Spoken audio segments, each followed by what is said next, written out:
नमस्कार। द देसी अड्डा पर आपका स्वागत है। मैं हूं राकेश तिवारी। देखिए, कहा जाता है कि राजनीति में इतिहास हमेशा आपका पीछा करती है। आपके अच्छे कर्म और आपके बुरे कर्म दोनों आपको सदा ये याद दिलाती रहती है कि इतिहास में आपने क्या किया। और मामला जब चुनाव का समय हो तो ये इतिहास आपको और पीछा करती है। तो जो सिवान की राजनीति में अभी इतिहास कई प्रत्याशियों का पीछा कर रही है, उसमें हिना साहब भी हैं और रमेश सिंह कुशवाहा भी। हिना साहब को उनके मरहूम पति शहाबुद्दीन के अच्छे और बुरे दोनों कार्यों के लिए राजनीति में हमेशा उन पर सवाल उठाए जा रहे हैं और रमेश सिंह कुशवाहा को भी उनके सवालों के साथ घेरा जा रहा है।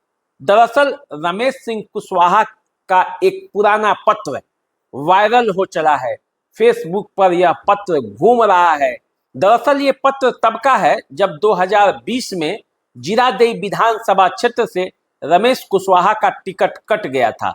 तब वे जनता दल यू के विधायक हुआ करते थे, लेकिन टिकट कटने के बाद उन्होंने मुख्यमंत्री नीतीश कुमार से आग्रह किया था और एक प्रेस नोट जारी किया था।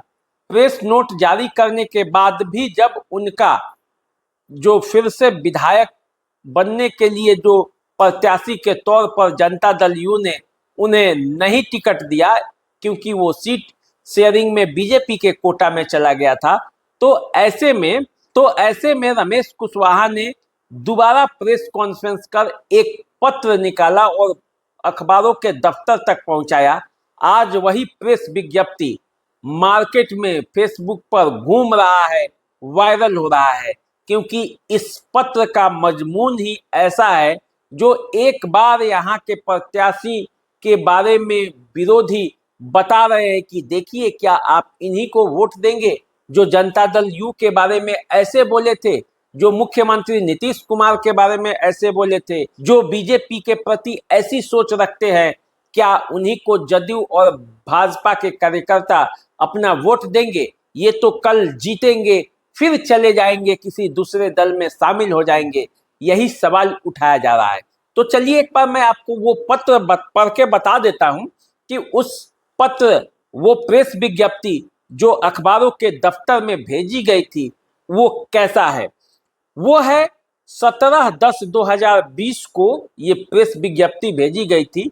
रमेश सिंह कुशवाहा, सदस्य, बिहार विधानसभा 106 जीरादेई सिवान, ये उनका लेटर हेड है।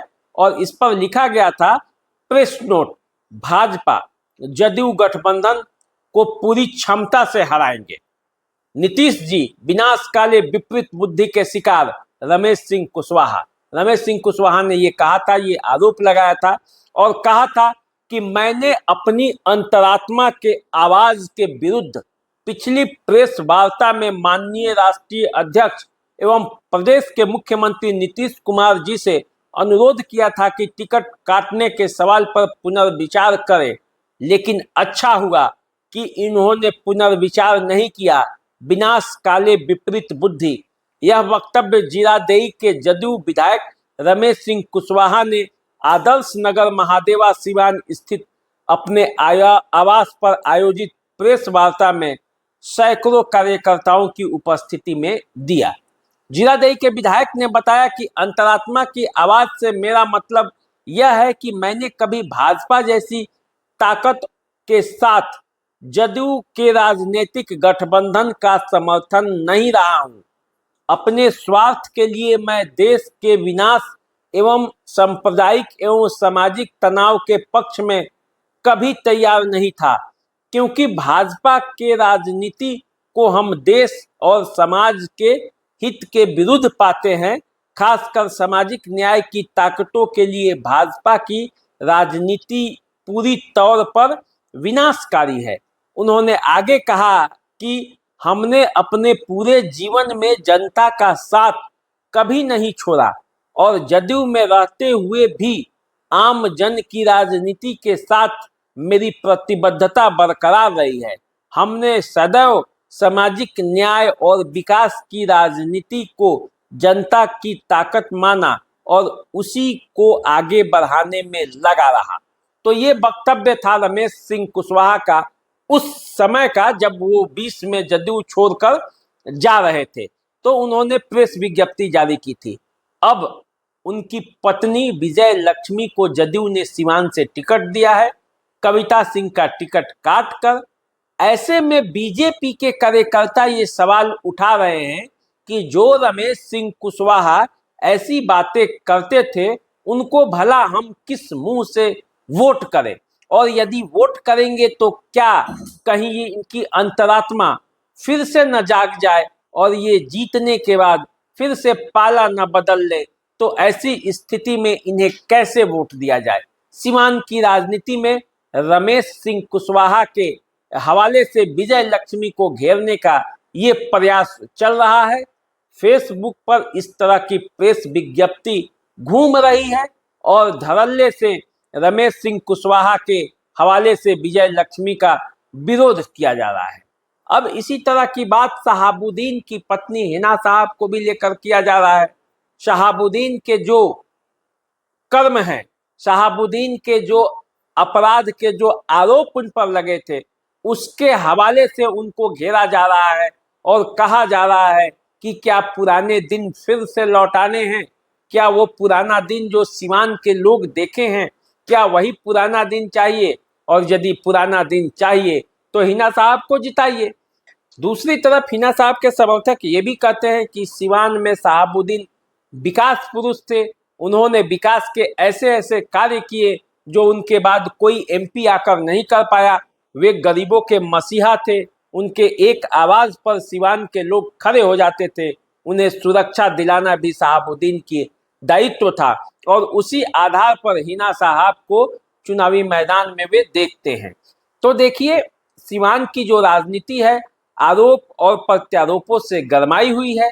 सीवान की जो राजनीति है उसमें हिना साहब, अवध बिहारी चौधरी और विजय लक्ष्मी के नाम की चर्चा चल रही है।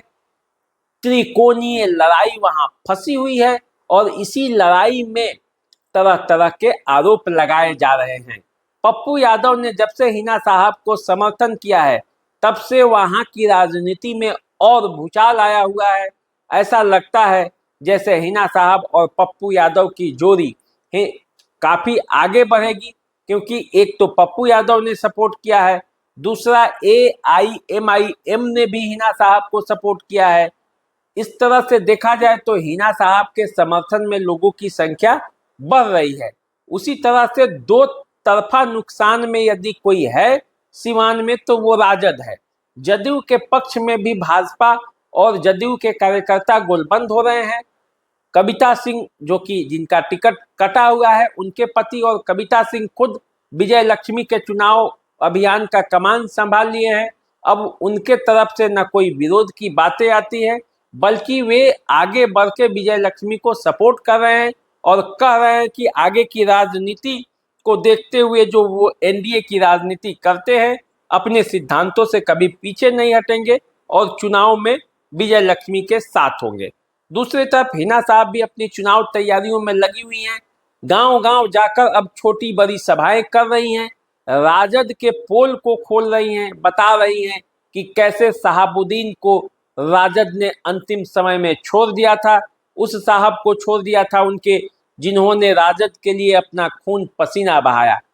अवध बिहारी चौधरी आरजेडी के कार्यक्रमों को लेकर जनता के बीच जा रहे हैं। ऐसे में सीवान का पूरा माहौल गर्म है। अब देखना है कि सीवान की राजनीति में और कितनी गर्माहट आती है।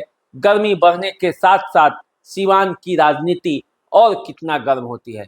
तो चलिए, आप हमारे साथ बने रहिए इसी तरह के वीडियो देखने, सुनने और समझने के लिए। चैनल को सब्सक्राइब कीजिए, फेसबुक इंस्टाग्राम पे हमें फॉलो कीजिए। अभी दीजिए इजाजत, नमस्कार।